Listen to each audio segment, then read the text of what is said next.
कंवारी ननद। अंजलि की उम्र लगभग 30 साल हो चुकी थी। वो एक स्कूल में टीचर की जॉब करती थी। अंजलि के घर में उसकी माँ के अलावा उसका छोटा भाई और भाभी भी रहा करते थे। 30 साल की उम्र होने के बाद भी अंजलि की अब तक शादी नहीं हुई थी। इस बात को लेकर अंजलि की माँ रुक्मिणी देवी काफी परेशान रहा करती थी। माँ, मैं स्कूल जा रही हूँ, जरा मेरा टिफिन तो दे दीजिए। अब क्या पूरी जिंदगी मैं तुझे टिफिन बनाकर देती रहूंगी? अरे कुछ सोचा भी अपने बारे में या बस ऐसे ही? क्या माँ, सुबह सुबह फिर वही बातें लेकर बैठ गई। माँ गलत क्या कह रही है अंजलि दीदी? इतनी उम्र हो चुकी है आपकी, माँ कब तक आपकी सेवा करती रहेंगी? भाभी, मैंने माँ को कब कहा कि मेरी सेवा करो? वैसे भी अपना टिफिन मैं खुद तैयार कर लेती हूँ, बस टेबल से उठाकर देने को ही तो कहा था। वैसे अंजलि दीदी, देखा जाए तो टिफिन उठाकर देने की उम्र तो आपकी है। आपका अपना घर परिवार बच्चे होते तो ये जिम्मेदारी आज आप पूरी कर रही होती। एक बात मेरी समझ में नहीं आती, अगर मेरी शादी नहीं हुई तो इसमें मेरी क्या गलती है और तुम सब लोग मेरे पीछे क्यों पड़े रहते हो? अरे कुछ कहना क्या, पीछे पड़े रहना होता है? अपने छोटे भाई को देख, तुझसे 3 साल छोटा है लेकिन 2-2 बच्चे खेल रहे हैं आंगन में। मुझे आप लोगों की कोई बात नहीं सुननी, जा रही हूँ मैं। और आप में से किसी को मेरा कोई काम करने की जरूरत नहीं है, मैं खुद संभालूंगी। इतना कहकर अंजलि वहाँ से चली जाती है। शाम को जब अंजलि अपने स्कूल से लौटकर घर वापस आती है तो उसने देखा कि पड़ोस वाली निर्मला चाची वहाँ पर बैठी हुई थी।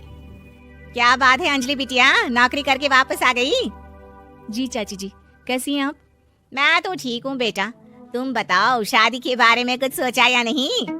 अरे रहने दीजिए ना, इससे तो शादी की बात करना ही बेकार है। कुछ भी कहो तो गुस्सा करती है, बात बात पर आंखें दिखाती है। माँ, आप ऐसा क्यों कह रही है? मैंने कब आप पर गुस्सा किया?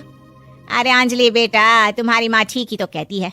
30 की होने आई हो, अब तुम्हें भी शादी वादी कर लेनी चाहिए। चाची जी, आप तो ऐसे कह रही हैं जैसे शादी करने से मैंने मना किया हो। रहने दीजिए निर्मला चाची, हमारी अंजलि दीदी को अभी तक उनकी पसंद का दूल्हा नहीं मिला ना, इसीलिए वो शादी नहीं कर रही। भाभी, ऐसी कोई बात नहीं है। अरे तो फिर क्या बात है? तुम्हारी माँ ने तुम्हारे लिए इतने रिश्ते ढूंढे लेकिन तुम्हें कोई पसंद ही नहीं आता। क्या है ना चाची जी, हमारी ननद रानी नौकरी जो करती है ऐसे ही थोड़ी ना किसी को पसंद कर लेंगी। अरे भाई, नौकरी का घमंड है तो बात अलग है, कोई और बात हो तो बताओ, कोई रास्ता निकाला जाए। नहीं नहीं चाची जी, कोई बात नहीं है, बस मुझे अभी तक अपनी पसंद का कोई मिला नहीं है। सुन लिया आपने, इस लड़की के तो पर निकल आए हैं और इतनी उम्र में अपनी पसंद का कोई मिलेगा भी नहीं इसे। माँ, आप मेरी शादी को लेकर हमेशा मुझे ताने क्यों मारती रहती हैं? अपनी माँ की बातें तो ताने लगती है। ताने हैं? बताओ, मैंने कुछ गलत कहा क्या? देखो, ये सब छोड़ो, मेरी दूर की बुआ का बेटा है, उसकी अभी शादी नहीं हुई है, उम्र होगी कोई 34-35 साल। आप कहें तो बात आगे बढ़ाऊं? अरे हाँ हाँ, क्यों नहीं, ये भी कोई पूछने की बात है। अरे जल्दी से लड़के को यहाँ बुला लो। माँ, आप मुझसे पूछे बिना मेरी शादी की बात करने जा रही हैं और मेरी उम्र 30 भी पूरी नहीं हुई है। निर्मला चाची कह रही है कि वो लड़का 35 साल का है। अंजलि दीदी, आपको क्या लगता है इस उम्र में कोई फिल्म का हीरो आएगा आपके लिए? देखिए, अब पसंद और नापसंद की बात तो रहने दीजिए, पसंद करने की उम्र तो आपकी निकल चुकी। अब तो जो भी मिले उसी से शादी कर लीजिए, इसी में भलाई है। तेरी भाभी बिल्कुल ठीक कह रही है, अब जैसा रिश्ता मिले उसके लिए हाँ कर देना ताकि हम भी गंगा नहाए। ठीक है, चलिए मैं उस लड़के को कहती हूँ, वो कल ही अंजलि को देखने आ जाएगा। अगले दिन निर्मला चाची के दूर का रिश्तेदार अंजलि को देखने उसके घर आता है। उसका नाम था अजय। अंजलि जी, तो आप नौकरी करती हैं, वो भी स्कूल में? जी हाँ, मैं स्कूल में टीचर हूँ। हमारी बेटी बहुत होशियार है। अरे पढ़ने लिखने में इतनी होशियार है, इसीलिए तो इसकी नौकरी लगी है स्कूल में। हाँ हाँ ठीक है आंटी जी, जरा मुझे भी तो बात करने दीजिए आपकी बेटी से। जी पूछिए ना, क्या पूछना चाहते हैं?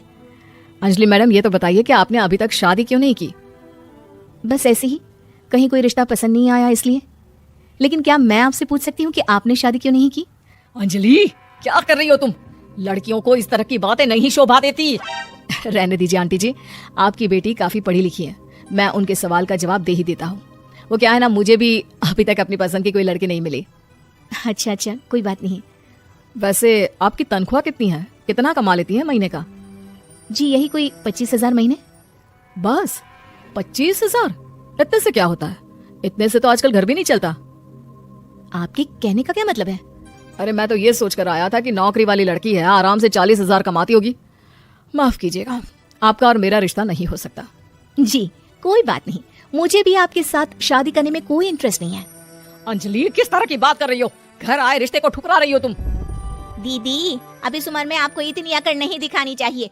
अच्छा खासा रिश्ता हाथ से निकल गया, कहीं ऐसा ना हो कि जिंदगी भर कुंवारी ही रह जाओ आप। कुछ दिन और ऐसे ही निकल जाते हैं और अंजलि की शादी कभी नहीं होती। अंजलि के परिवार वाले बिंदास उसे ताने मारते रहते हैं, लेकिन अंजलि एक बड़ी नौकरी की तैयारी करती है और उसमें सिलेक्ट होने के बाद अंजलि को एक बहुत बड़ी नौकरी मिल जाती है। अब तो दीदी के नखरे और भी ज्यादा बढ़ जाएंगे भाई। अब तो इतनी बड़ी नौकरी जो लगी है, अब इनकी शादी होने से रही। माँ, मुझे नौकरी के लिए दूसरे शहर जाना पड़ेगा। आप जानती हैं ये बहुत बड़ी जॉब है और इसमें पैसे भी बहुत ज्यादा मिलेंगे। अच्छा, कितने पैसे मिलेंगे बेटा? माँ, मुझे हर महीने 90,000 सैलरी मिलेगी। क्या? अरे वाह वाह, ये तो बहुत अच्छी बात है। लेकिन फायदा क्या? कितने भी पैसे मिले, शादी तो हुई नहीं ना तुम्हारी। अंजलि नौकरी करने के लिए दूसरे शहर में चली जाती है और जब कुछ महीनों के बाद वो वापस घर आती है तो उसे अपने पति के साथ देखकर उसके घर वाले हैरान रह जाते हैं। अरे अंजलि, तूने शादी कर ली और हमें बताया तक नहीं। और दामाद जी करते क्या है? इतनी बड़ी कार है उनकी। माँ, मैं आपको सब कुछ बताना चाहती थी, लेकिन आप सबकी ताने सुनकर बहुत दुखी हो गई थी और इसलिए मैंने अपनी पसंद से शादी कर ली। मेरे पति मेरे साथ ही ऑफिस में नौकरी करते हैं और बहुत बड़े अफसर हैं। और एक बात बताऊं माँ, आज मैं बहुत खुश हूँ।